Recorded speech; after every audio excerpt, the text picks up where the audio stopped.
almost everybody's back. It's a nice little break.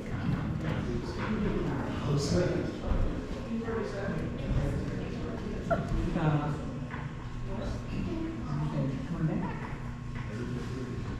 Our next reader is Simon Edgett. Yay, Simon Edgett!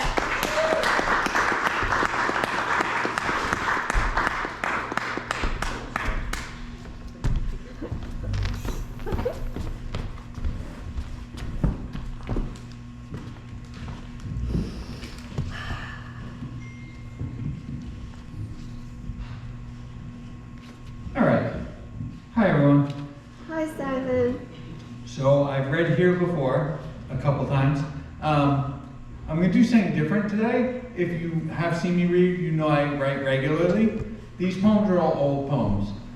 So, and I wore an old shirt in celebration of these old poems. This shirt is from 2008. These poems are not quite that old. All right. So I think this first one is from 2011. It's called Working Memory. And the first three poems are going to be narrative poems, which are very key for me. I usually write about philosophical things. These are all narrative poems, and they're all true stories. So, Working Memory. 1977.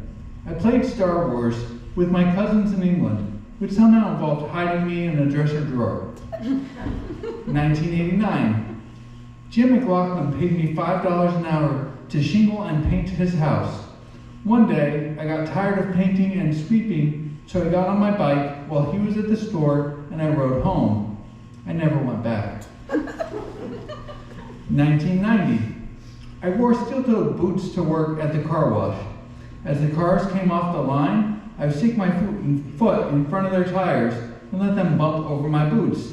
The customers tended to leave better tips if they thought I had gotten hurt. It's all about the reaction in your face. 1995. I dropped out of college for the second time, and I moved in with my girlfriend in an old sawmill in Oxford. We lived there for about a year, with a waterfall and a natural pool in the backyard. I learned how to bake cakes in the microwave. 1993. A week before my high school graduation, I wrapped my parents' Dodge Shadow around a telephone pole at around 80 miles per hour. Neither of us was wearing a seatbelt, and there were 2 holes in the windshield where our heads had hit. I woke up, slumped over the steering wheel, surrounded by smoke, in time to see Mike disappearing through the passenger window. A week later, after the ceremony, my parents handed me a monogrammed keychain with a key to the Shadow as my graduation present. 1989. My sister and I packed latex gloves in a box for our neighbor on the weekends. He paid us more than minimum wage for this task that clearly deserved much less. I still question his motivations. 1994. The carpet store is where I really became addicted to coffee. I was the only one drinking it, and by noon, I would be on my second pot. I had plenty of concentration for stacking up carpet samples. 1986. I ate sugar cubes on the set of Drifting Classrooms while making my debut as an actor during my time in Japan. I wore a ripped jean jacket each day on set, and I had to cry in one of the scenes. I was one of the lucky ones who didn't need onion juice smeared under my eyes to produce tears. 1994. As a night porter, I was locked inside the restaurant all night long, supposedly to do all the cleaning.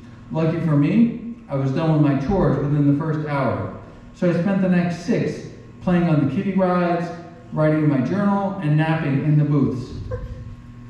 1979.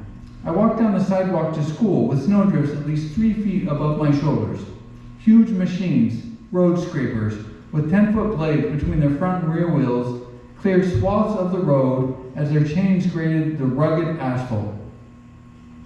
1993. We did everything we could think of to the kids' meal trolls.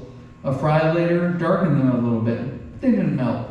Soaking them and freezing made them brittle enough to explode against the floor tile. The microwave was the best because lightning bolts shot from their joints and left char marks on the trolls and on the microwaves. 1980. One day in the first grade, after having lived in Virginia Beach for less than a month, I had reported to the nurse because I felt sick. I was often sick when I was little. The nurse checked me out and told me to go back to my room. So I walked the 8 miles down the interstate and shocked my mother when I walked in the front door. 1995. We used to throw a football across the parkway in the middle of the night as we waited for customers to stop for gas. I saw a lot of cars, seconds after they had made contact with deers at highway speed. Some under their own power for the very last time, others on the back of a tow truck. 1997. I briefly returned to the gas station. We continued during the football until the window in the front of the building shattered. We blamed drive-by vandal. 1996. The combination of the 4-hour commute and the inability to shake the feeling I was still holding a jackhammer made my foray into construction work in Queens only last for 2 weeks. A week after I quit, the parking garage they were working on collapsed under the weight of the skid steer. Nobody was seriously injured. 1997. Desperate for a job, I took on loading bags of cow manure and mulch into customers' cars. Over the next 7 years, I grew into a cushy position as buyer for the garden center. In reality, we drank a lot of coffee, made ridiculous spectacles of ourselves, and occasionally provided customers with the advice they needed. You guys remember Gloria's, right? Yeah. 1996. I woke up at 5 a.m. to the sound of a lawnmower. I looked out from the second floor window to see that Corey had invented lawn surfing. I rowed the boat out to the middle of the lake and watched the fog rise up off the water. This was my last visit to Elmwood, that family house in New Hampshire. Working memory. Yay. Those are all true stories. All right. So the next couple of poems, if I can read that much. A friend of mine and I, we sat down and wrote down titles, and then we just randomly selected titles that we would write poems for. So all the titles came first, and the poems came last, or not last, but after the titles. I usually write the opposite way, but all the poems are based on the titles that we had to randomly select. So this first one is called Homeless Girlfriend, but it is a true story. The summer of '94 was spent, for the most part, in the front seats of my gray '87 Jetta. I was in between jobs. She never really had one for more than a couple of weeks. Between semesters, which would actually last longer than expected. Between relationships, which would end sooner than expected. We had had enough cash to find our way to the northernmost rest area on the southbound interstate, North Stonington. We settled in for a few days until we could scavenge enough money for gas and cigarette money. For the 74-mile trek back to the house we had been hiding out in at the time. We had met 9 days prior in an above-ground pool, frisky with lips and hands and elbows, hidden beneath water, and the folds of a pulled-back, solar-cover hideout in the woods of Oxford. Minutes before, booting flaming hot dog buns down the driveway and glided the fish in the kitchen, undetected during the police visit and warning. Years before the broken nose, climbing the rhododendron, airborne acetone explosions at the reunion party. I was still straight edge and vegan. Oh yeah, back to the plot, back to the rest area, to the Waterford Mall. I would wade daily in the Fountain Mid Mall, pants cuffed, shoes off, for cold, wet, cast, wishes stolen. Quarters hopefully, nickels mostly, avoiding interactions with anyone, somehow undetected and gathering after a few visits enough for gas, with gasoline prices still hovering in the $1 range.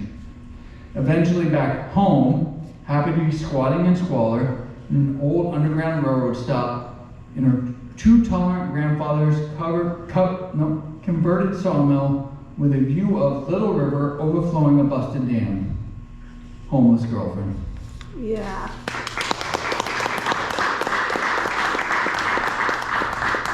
Got time for one more? So this next one, it's also part of that series where I had the title first and I had to write the poem. This one's called Car You Love But Don't Trust. And these were written in January of 2017. Car you love but don't trust. Mine, 81 Rabbit, pale blue. Sally, mid-condition, at least cosmetically, was a Sunday driver who only clocked 62,000 in 17 years. A mere pittance, 70 miles a week. A slow, sad existence for any machine. In November, we drove to Gettysburg. Spontaneous trip, a tent and a girl, not even an acquaintance, a classmate. Curiosity captured by my map. Colored lines, place names on folded paper, drew us together inside my Rabbit. Conversations floated from favorite drinks to Greek literature and other filler. A 6-hour adventure across 4 states, pre-GPS meandering nonsense. A short pit stop at the Latin Love Lounge in Perth Amboy to get a redirect. Multiple exchanges across PA, the campground loop at the edge of darkness. Sally was heroic. We lay, strangers, in the tight quarters of my 2-man tent. In late fall, convenience of body heat dissolved boundaries, uniting more tidily in 20 minutes than the entire drive. Words don't bond people like cold air will. In the morning, words came more easily, because we had our hunger to discuss, and broke camp early, tent and bags, restowed for the short drive to Gettysburg proper. The needles on the fuel gauge had dipped low in the course of our late night meanders. No stations open out here that hour, so I pressed on with light foot and luck. But now, in the light of day, it appeared the bottom had fallen out of the tank, needles scraping the bottom of the E. Fingers crossed, fumes would have to be enough, but it wasn't. Sally began sputtering. Less than 100 yards of road to go, and the sputtering now spurts and lurches. Foot hard down, fuel pump whine to reach the last drops, chugging. I whispered pleadings with Sally as we coast the last 10 feet to the pump. Crisis averted. I fueled Sally up. Back in the saddle, she refused to start. The stress had been too much. I pushed too hard. The fuel pump had burned out from running dry. We would be forced to spend the next 2 days strangers in Gettysburg, Pennsylvania. Car you love but don't trust. Thank you.